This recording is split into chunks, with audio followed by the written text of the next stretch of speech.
Congolaises, Congolais, chers compatriotes, il y a 6 ans, je prenais congé de mes responsabilités en tant que président de la République, chef de l'État. Et fait inédit dans notre pays, en près de 60 ans d'indépendance. J'ai passé pacifiquement la main à un nouveau chef d'État. Depuis lors, je m'étais imposé un strict devoir de réserve, y compris quand j'ai fait l'objet, directement ou par mes proches interposés, de provocations, de déni de droit, d'humiliation, d'imputations dommageables et d'autres multiples atteintes à ma dignité. D'abord, parce que je suis convaincu que le temps est le meilleur allié de la vérité, un antidote lent mais puissant contre le venin du mensonge et de la délation.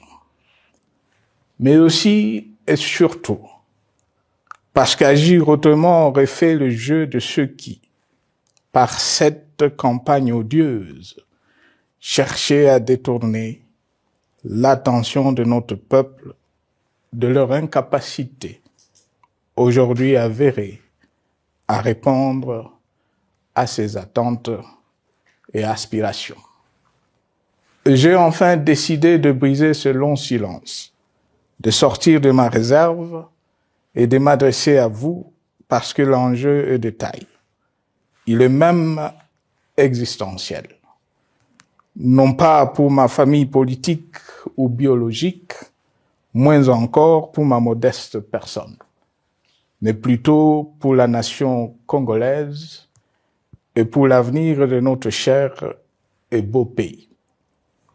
J'ai décidé de briser le silence parce qu'au vu de la situation que traverse notre pays, continuer à me taire m'aurait rendu poursuivable devant le tribunal de l'histoire pour non-assistance à plus de 100 millions de compatriotes en danger. Je saisis cette opportunité pour partager avec vous mes réflexions et participer ainsi à la recherche de la solution à la crise que traverse notre pays, la République démocratique du Congo, terre de nos ancêtres, car il est gravement malade et son pronostic vital engagé.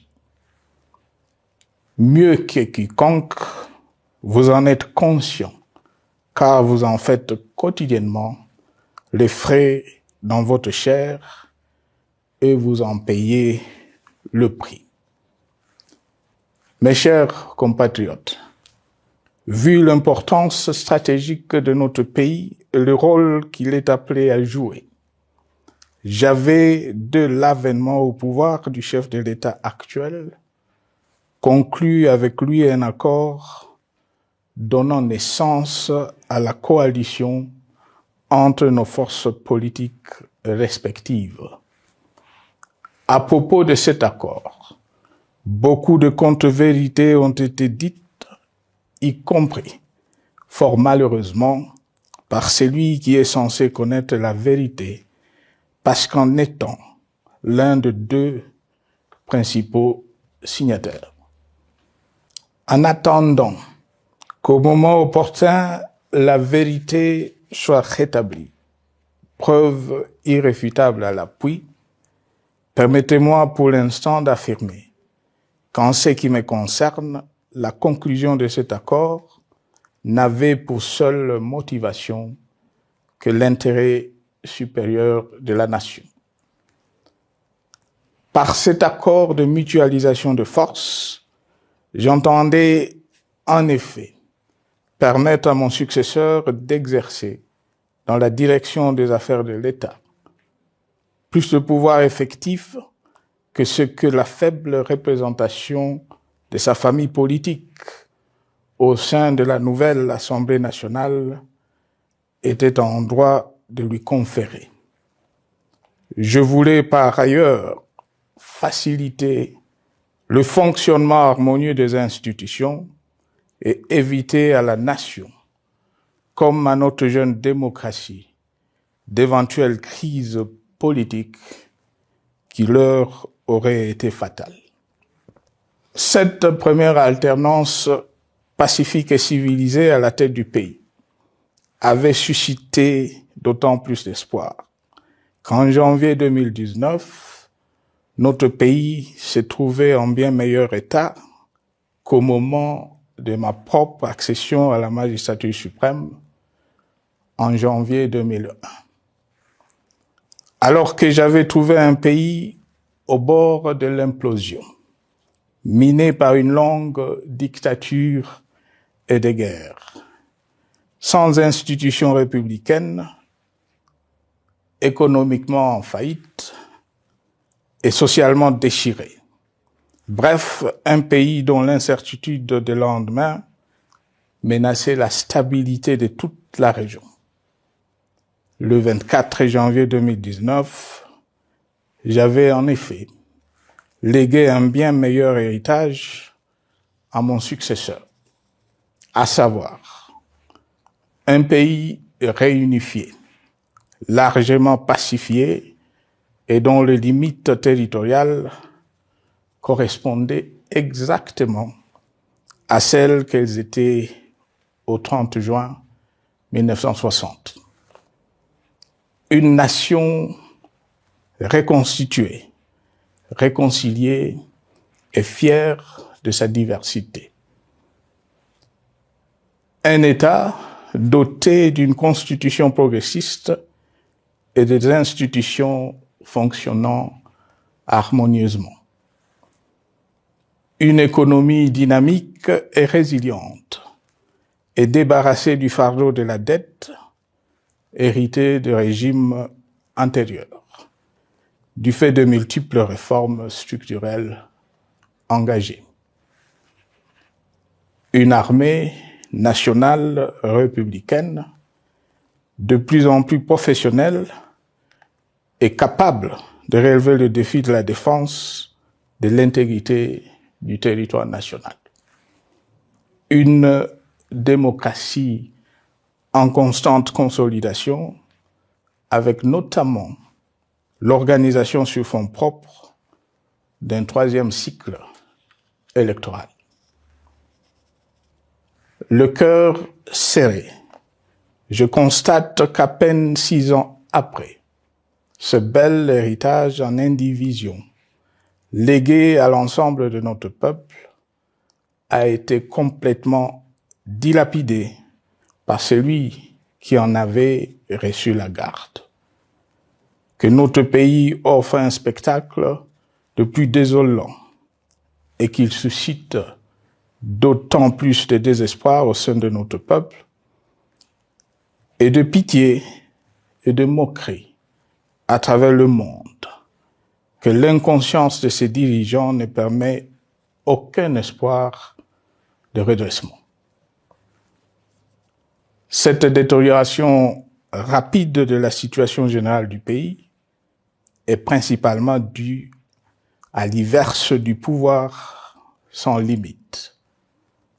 Le nouveau dirigeant s'illustre en effet par une série de remises en cause, reniements et violations intentionnelles de la Constitution, avec en toile de fond la volonté irrésistible de concentrer tout le pouvoir entre les mains d'un seul homme, au mépris du pacte qui cimentait la cohésion de notre peuple.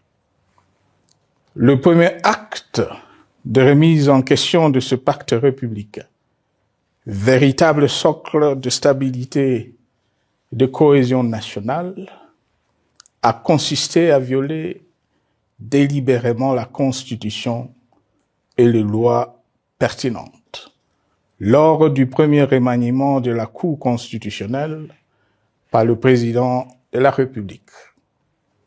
La violation de ce texte juridique, fondement de tout état de droit, pour de simples raisons de confort politique est devenue, depuis lors, une marque distinctive de la gouvernance de notre pays.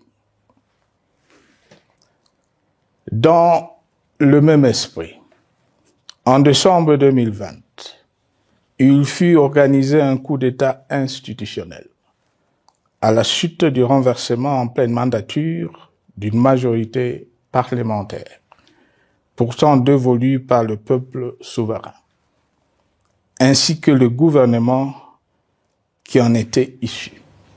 S'en sont ainsi suivis la nomination illégale de membres de la Commission électorale nationale indépendante, ainsi que le simulacre des élections de décembre 2023, organisées en violation du cadre juridique et de normes internationales pertinentes, qui, par une ampleur sans précédent de la fraude, ont amplifié l'illégitimité des institutions et de leurs animateurs.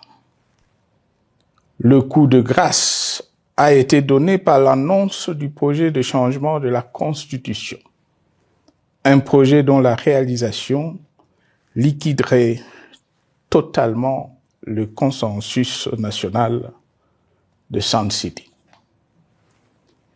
Les conséquences négatives de cette gouvernance non orthodoxe sont pour le moins stupéfiantes.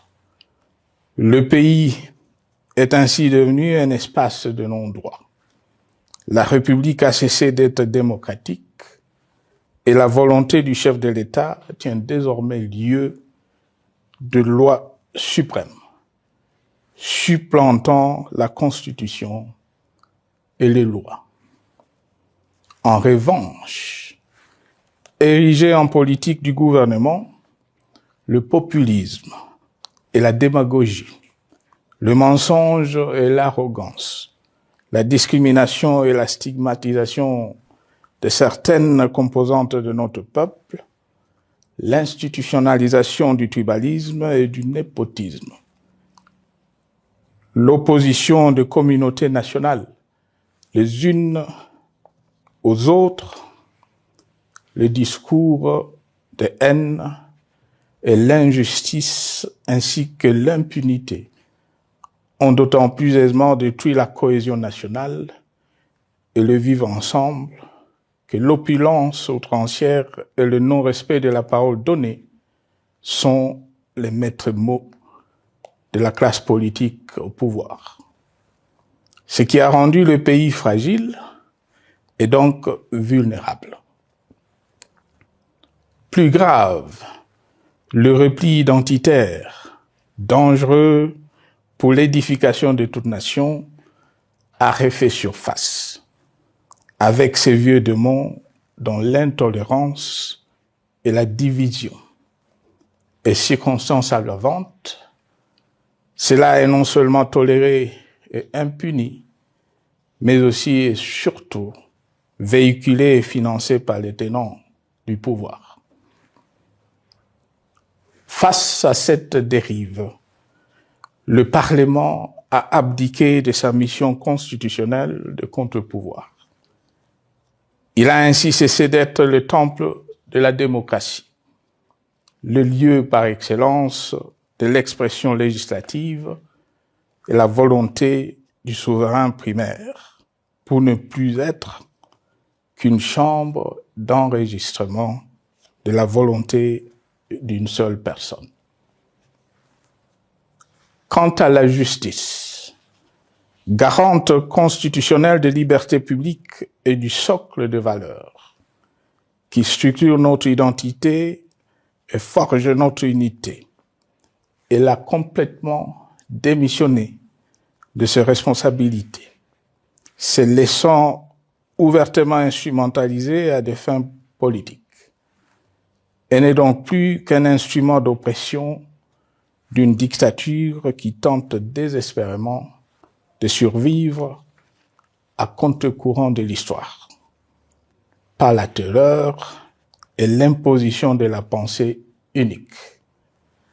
Rôle peu louable, qu'elle partage avec les milices tribales, ainsi que la police et le service de renseignement, eux aussi détournés de leur noble mission de protection des citoyens et de sécurisation de l'État.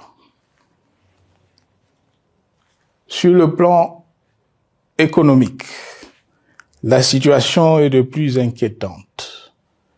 Malgré l'augmentation des recettes publiques, essentiellement due à l'arrivée à maturité de toutes les réformes courageusement votées de 2002 à 2018, notamment le nouveau code minier, forestier, des hydrocarbures, des assurances et de la sous-traitance, et un niveau d'aide financière accru de la part des institutions de Bretton Woods.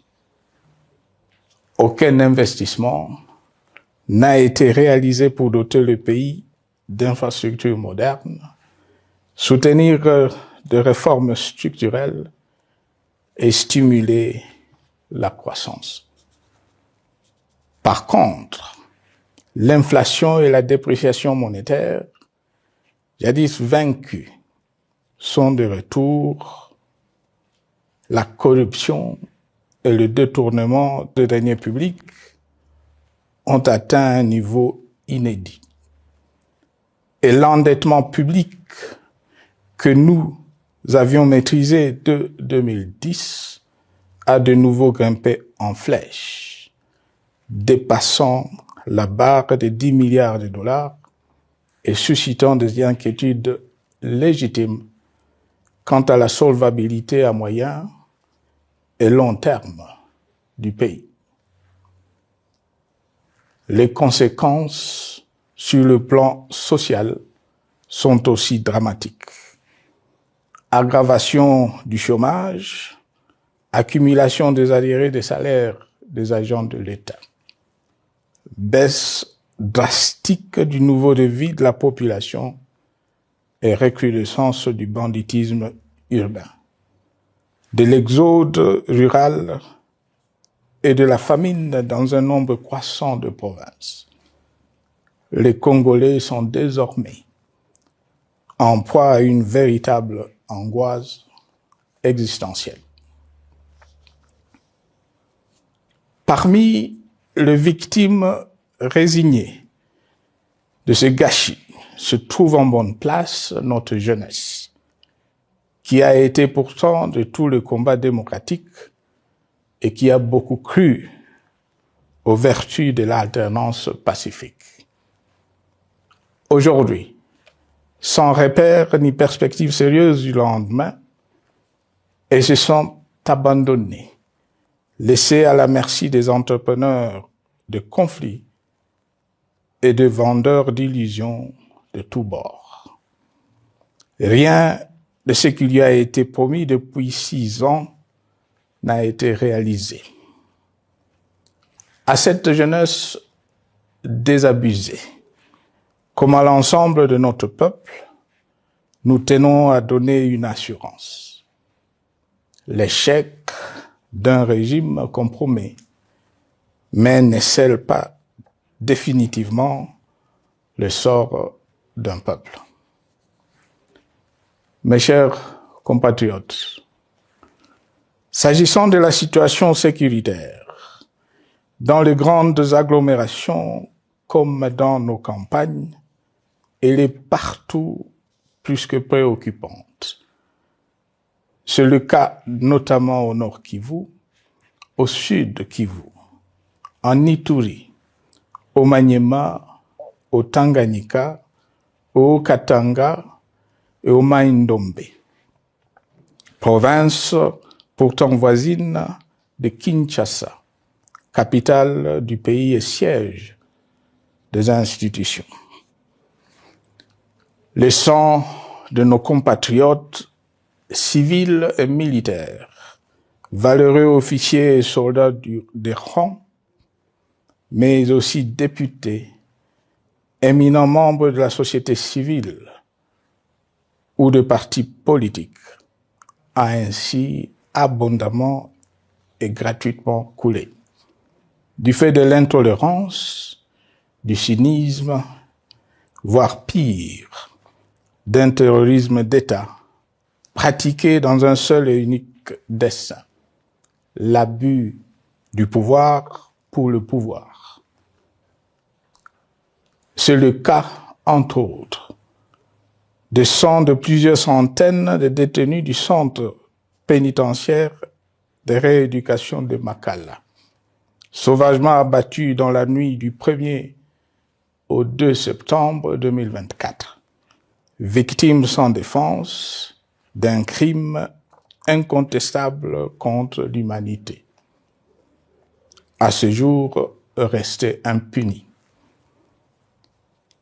Il en est de même de membres de la secte mystico-religieuse Wazalendo de Goma, de jeunes de la Junafek à Lubumbashi et du massacre des adeptes de l'église Mbidi à Kilwa. Cette déliquescence de la situation sécuritaire est due à la mauvaise gouvernance du pays, qui dans ces secteurs est aujourd'hui caractérisée par une formation militaire bâclée, des recrutements et mises en place ethniquement motivés, ainsi que par l'emprisonnement sans jugement, aussi bien de plusieurs militaires et officiers de haut rang que des agents de l'ordre et de sécurité, majoritairement swahiliphones.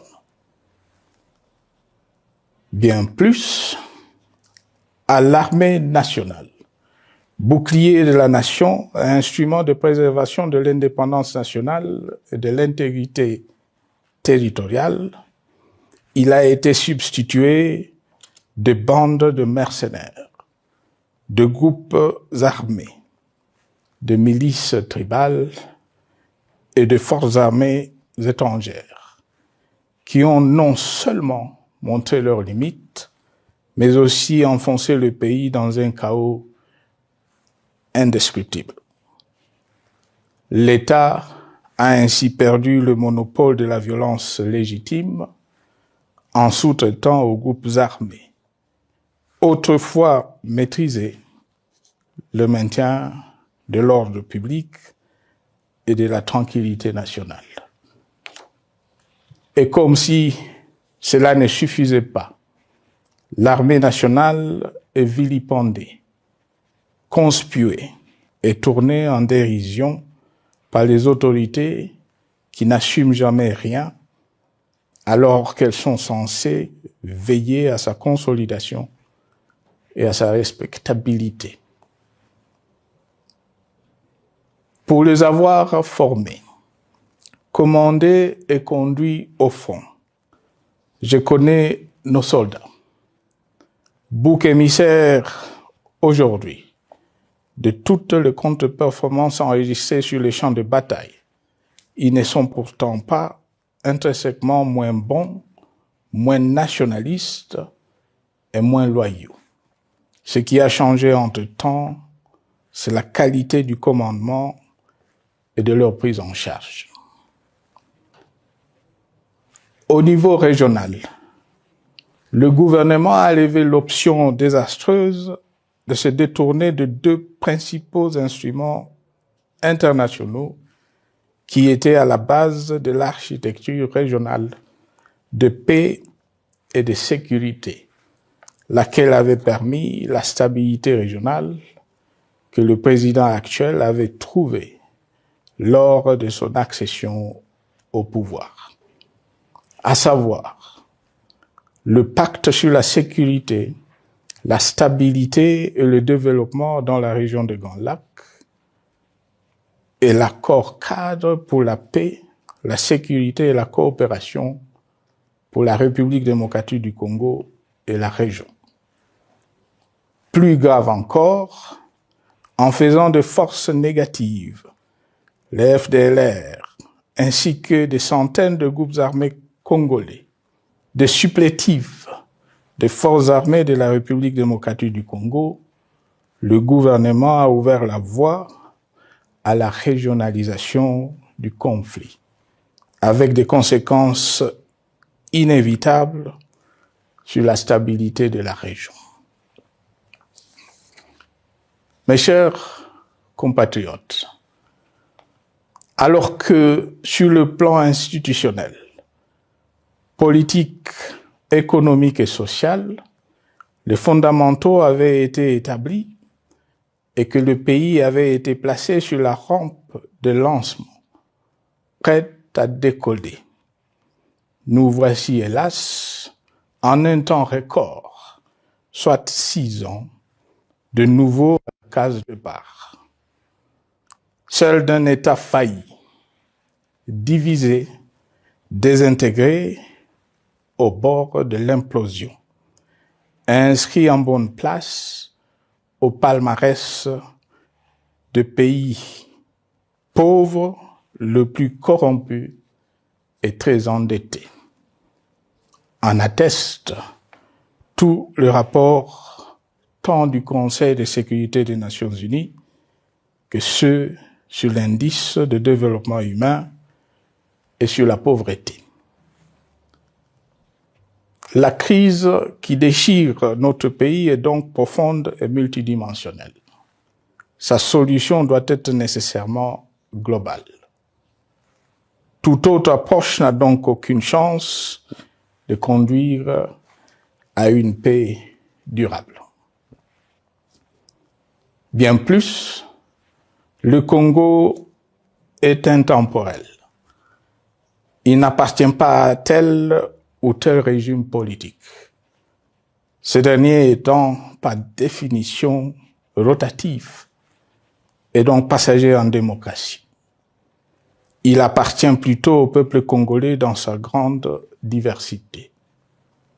Ce qui est vrai du Congo l'est aussi des immenses ressources du sol et du sous-sol dont il regorge et qui sont essentielles à la croissance et au développement à l'échelle internationale.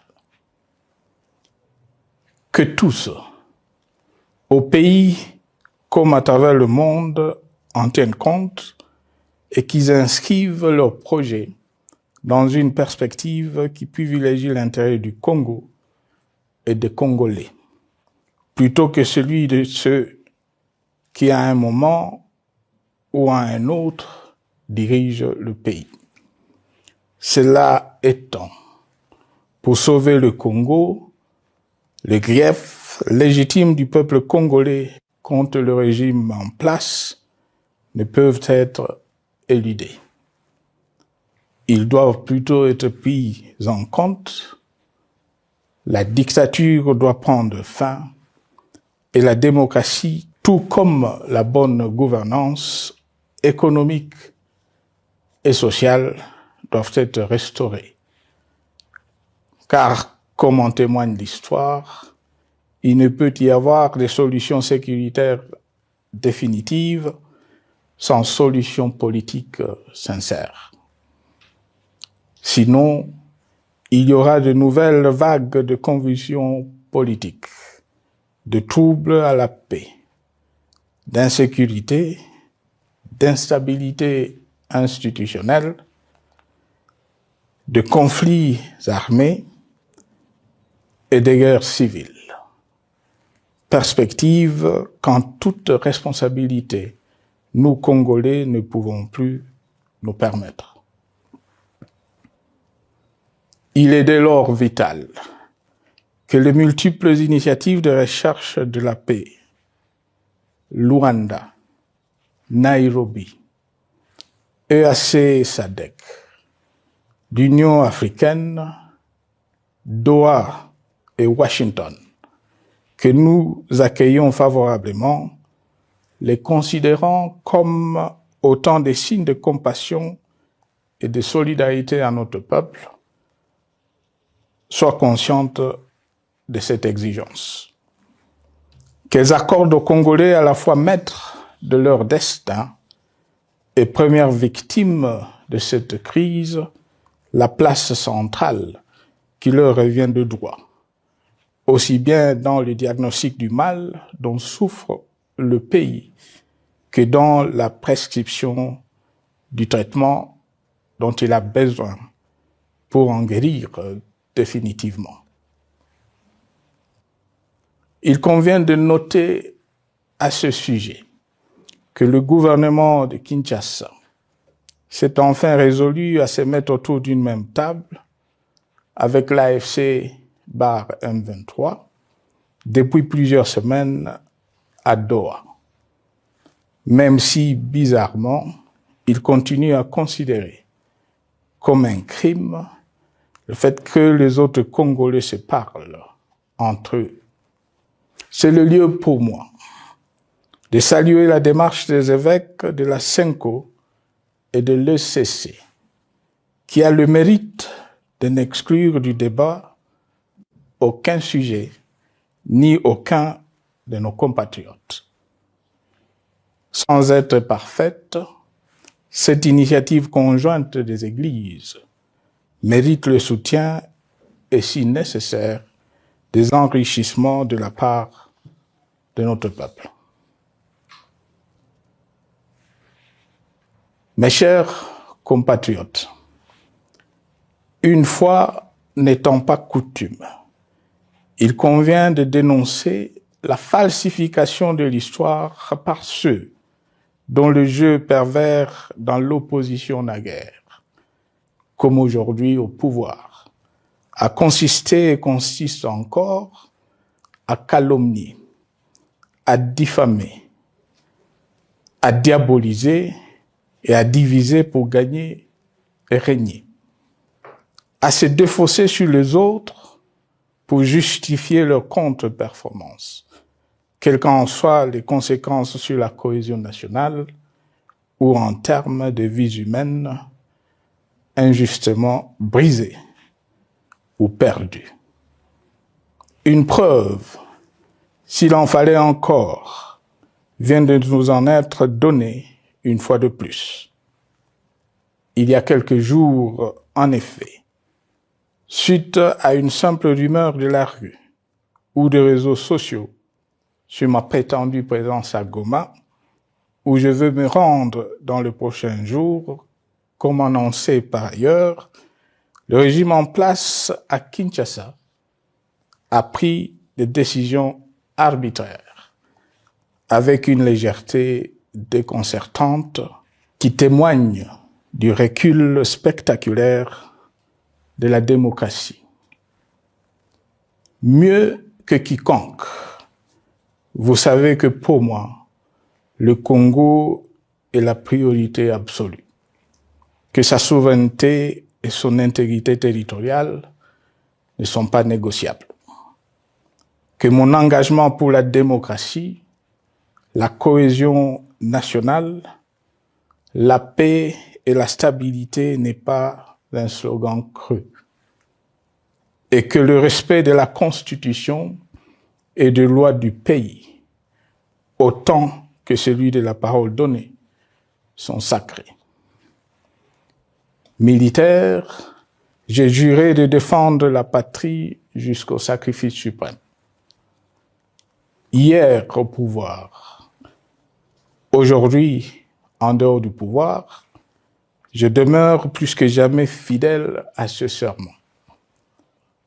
En ce moment où le pays est de nouveau divisé, appelé par le destin, j'ai le devoir d'œuvrer à la recherche de la paix et de contribuer à la reconstruction de notre pays qui se meurt. C'est dans cet esprit que j'ai choisi ce moment pour exprimer ma sympathie à l'endroit de toutes les victimes du conflit en cours, de réconforter et marquer ma solidarité avec la population de la partie orientale. Vous, qui êtes abandonnés par le pouvoir central, qui semble avoir pris le parti de vous punir, entre autres, en déconnectant les institutions financières du réseau bancaire national, et en restreignant le mouvement de personnes et de biens. Ces décisions et bien d'autres vous asphyxient et rendent votre vie plus précaire que jamais.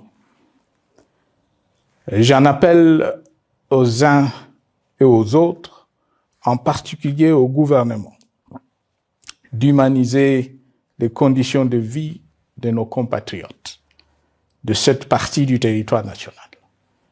Ils ont droit à la vie, à la scolarisation de leurs enfants et aux autres conditions du bien-être. En entendant le rétablissement de l'autorité de l'État sur toute l'étendue du territoire national, j'invite les tenants du pouvoir à protéger la population.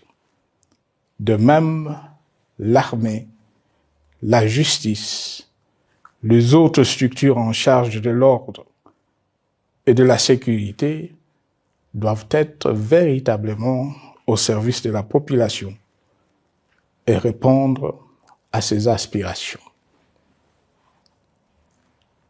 Mes chers compatriotes, de par mon expérience dans des situations similaires, le patriotisme et l'humanisme ont guidé le processus de règlement de conflits et ont porté de fruits dans le passé, aussi bien sur les champs de bataille que sur celui des négociations ou du dialogue.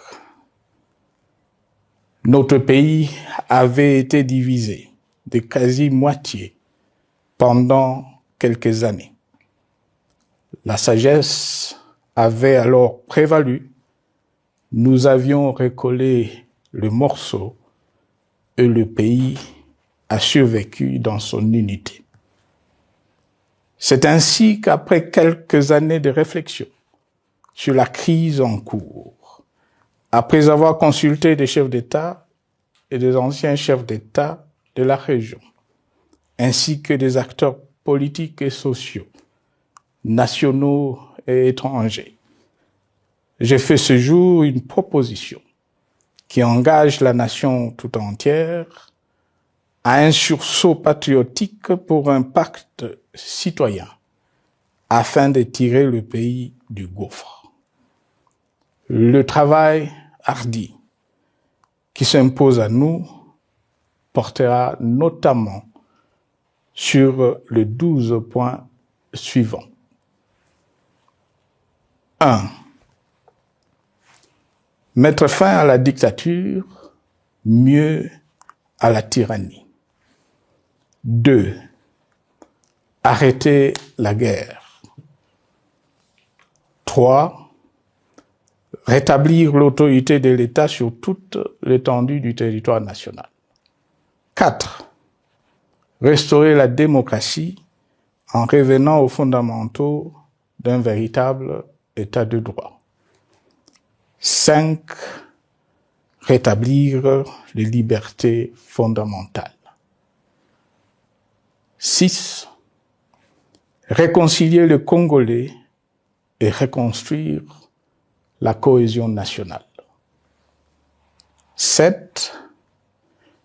Relancer le développement du pays par la mise en place d'une bonne gouvernance économique, une gestion administrative et financière orthodoxe et une répartition équitable des ressources nationales. 8. Relancer le dialogue sincère et permanent avec tout le pays voisin en vue de l'instauration de la paix et du développement durable dans la région. 9.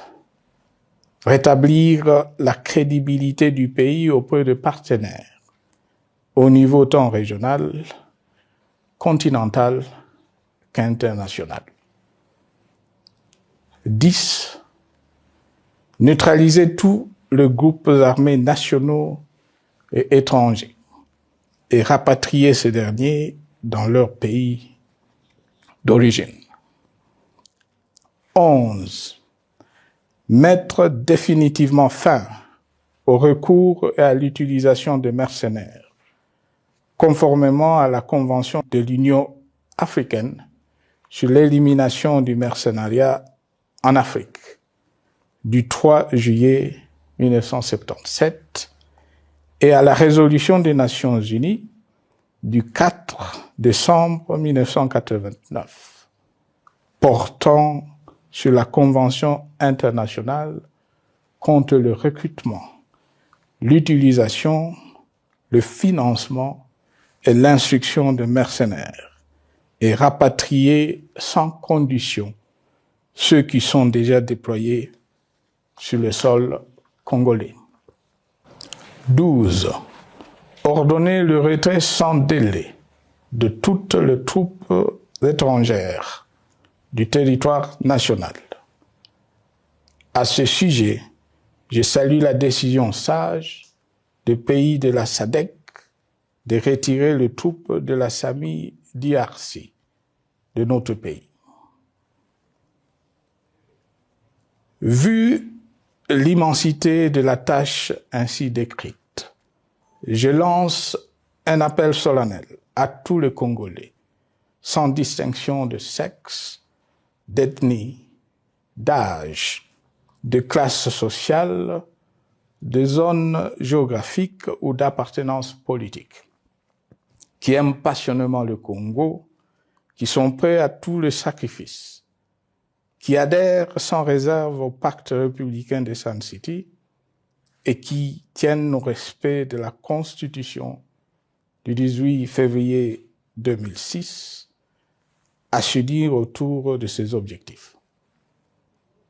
Il s'agit de la refondation de l'État et de l'édification d'un pays qui a perdu ses repères. Mobilisons-nous et mettons à profit tous les moyens à notre disposition pour restaurer l'unité nationale, sauver le Congo et préserver son indépendance, car l'Afrique et le monde nous regardent.